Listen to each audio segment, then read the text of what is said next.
Hello everyone, welcome to my channel. Welcome to today's video. Today's video is going to be my first impression thoughts on the new Lisa Eldridge eyeshadow palette. This is the Fawn Color Story. Now, I've tried all of her palettes in the past and we've had some hits and some misses, but when I saw that she released this one, I had to pick it up. I had to try it out. So in today's video, I'll be inserting in some swatches of this palette, talking about the details, doing an eye look, and just giving my overall first impression thoughts if I think this palette's worth it.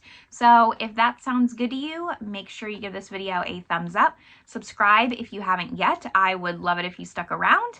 But with all that, let's just get started talking about the details of this palette. All right, so this kind of seemed like a silent launch from Lisa Eldridge. I saw it on one of the new makeup release accounts on Instagram, and that was really it. I don't know if it's just because I haven't been online as much, but I really didn't see much about this palette.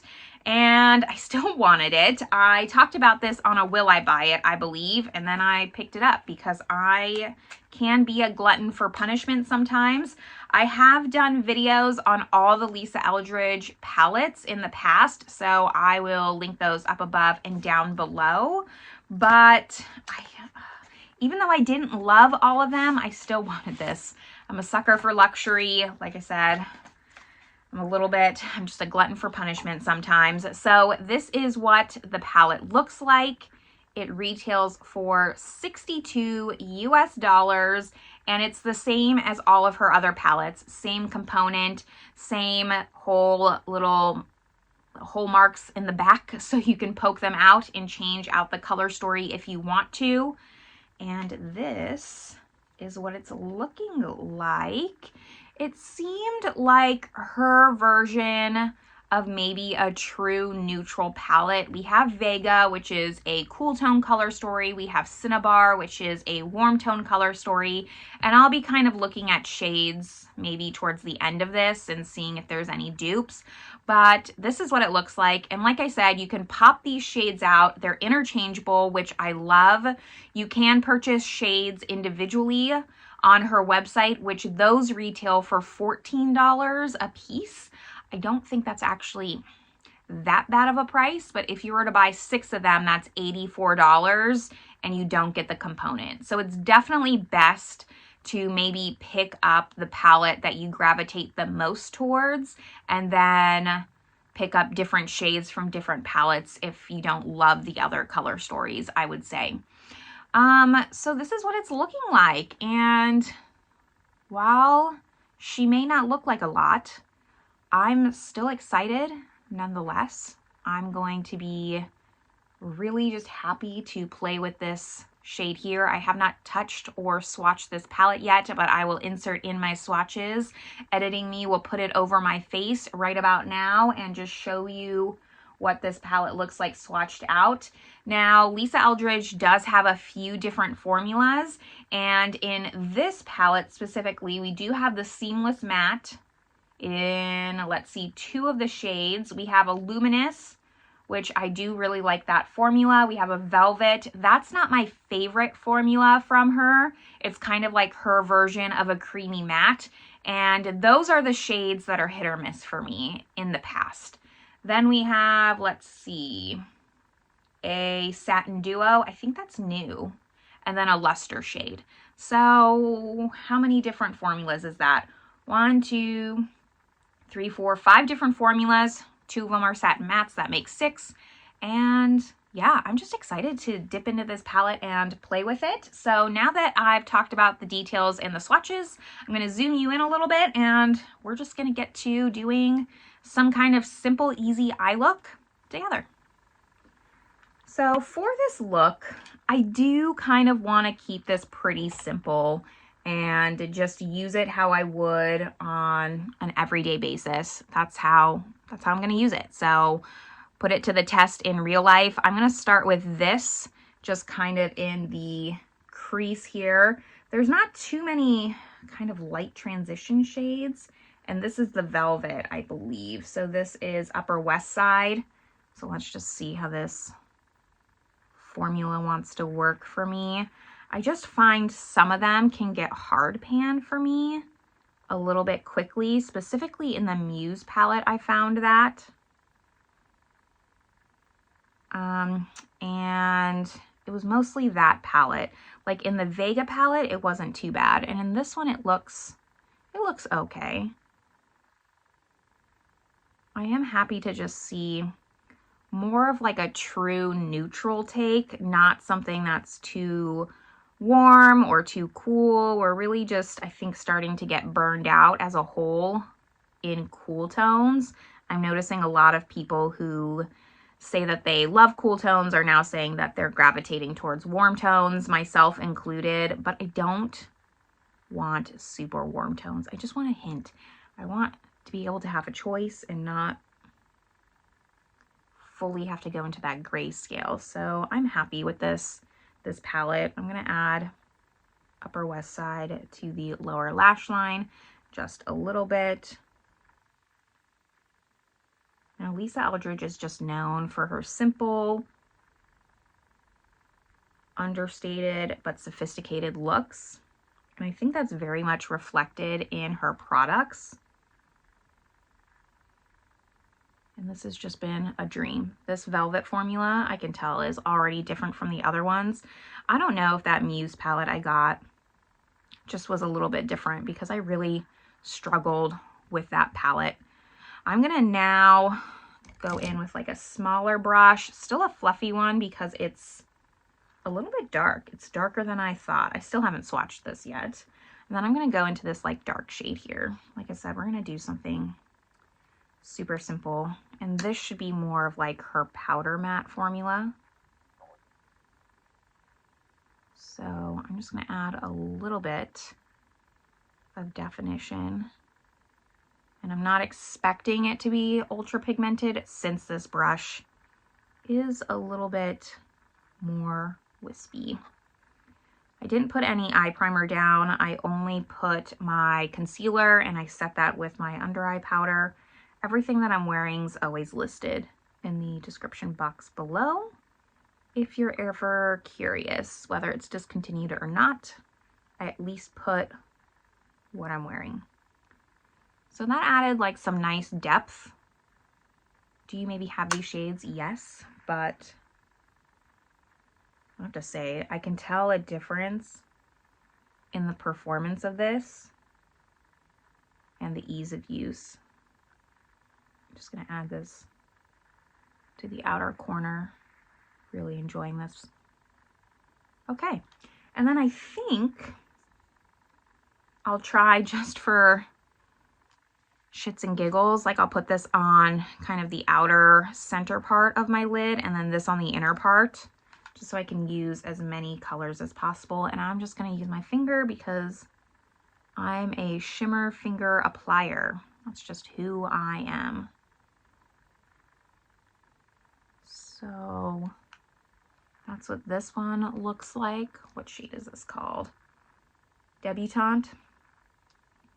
I don't know, this is like the weird kind of black sheep of the family, I feel like, for the palette as far as color stories. And then I'm gonna go in with White Tie on the inner part. And that has some opacity to it. I was kind of hoping, this does say Luminous. There's like her topper shade and one that she has in Vega that I really enjoy. I was kind of hoping it would be more that formula, but that's okay. It's still very pretty. I kind of just blend these together just like that. And then I'm gonna go back in to Supernaturally and just kind of touch up the outer corner here.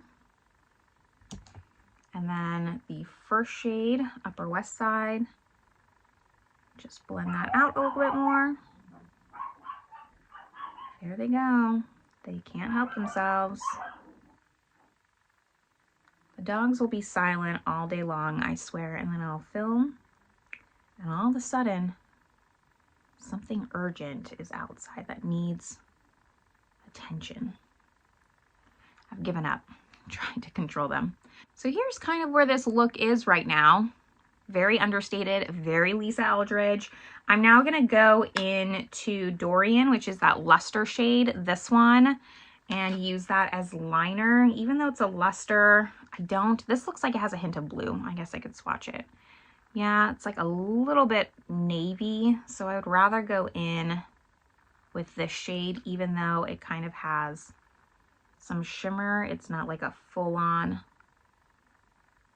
matte, and I'm just gonna lightly thicken my upper lash line and just kind of more on the outer half, just to give me a very, very small cat eye effect. Try to keep it kind of smudgy. So here's what the finished look is right now. I'm gonna go off camera, add mascara, do my lips, all that good stuff, and then I'll be back to just talk about my final thoughts on this palette, and we'll just kind of check out the other palettes too, see if there's any close shades, just to see. I haven't even opened them yet, so we'll find out together, but let me go finish up the other eye and I'll be right back. And here is the finished look. I am very pleased with my purchase. I'm very happy. I think this turned out really pretty. It's a little bit more cool toned than I was anticipating. I thought it was going to be a little bit more neutral, kind of warmish, but it is a little bit more icy. I think that's probably because I used that icy shade in here, this one, but yeah, I'm very happy with this.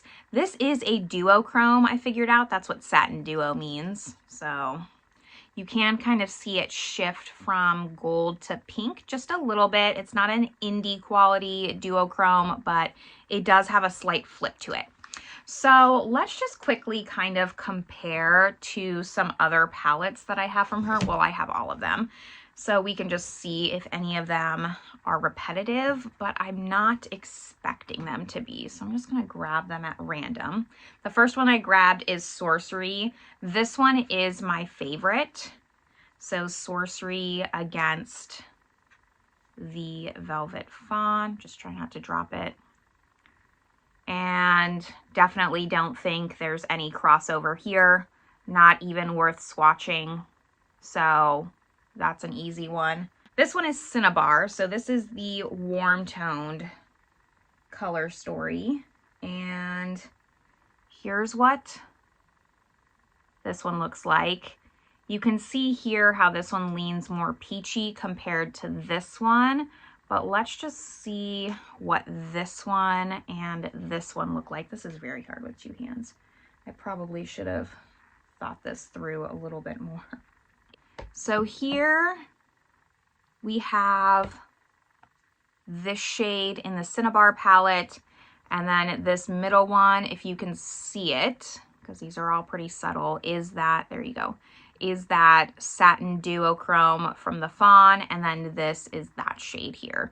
So not similar at all. This has more of a gold flip, where this has more of a pink flip.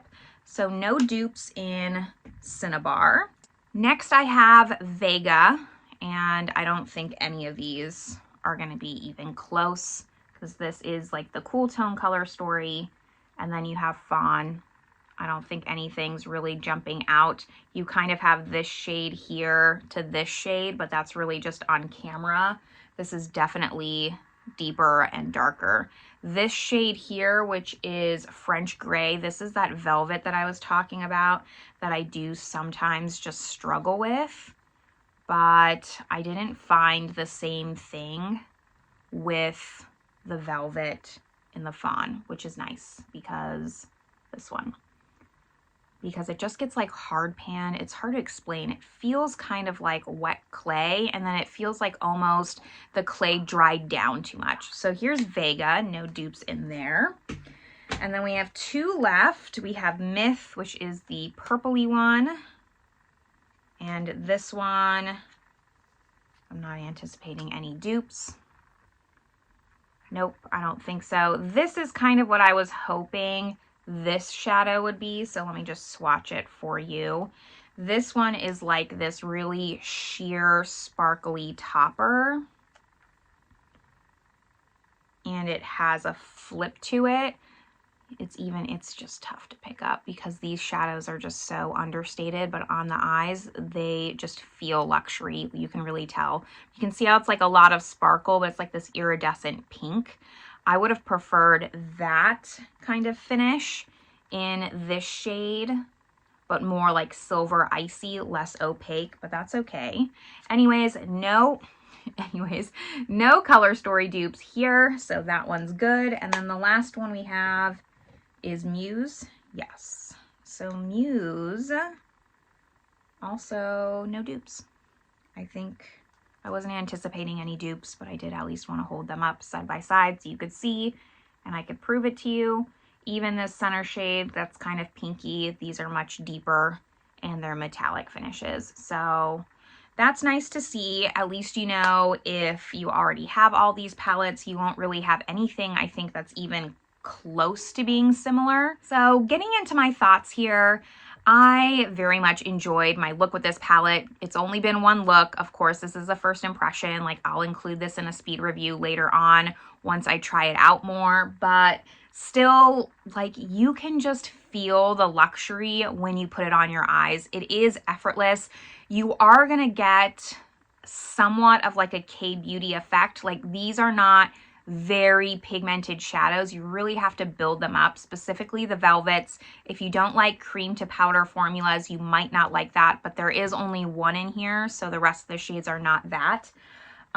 This might be my favorite Lisa Eldridge palette. Well, my second favorite, because nothing can surpass Sorcery. That's the one that I recommend and I think is worth the price point. I do hesitate a little bit just recommending this palette because it is very expensive. $62 for 6 shades is very expensive in my opinion. But I think that the quality is there. I think it's worth it.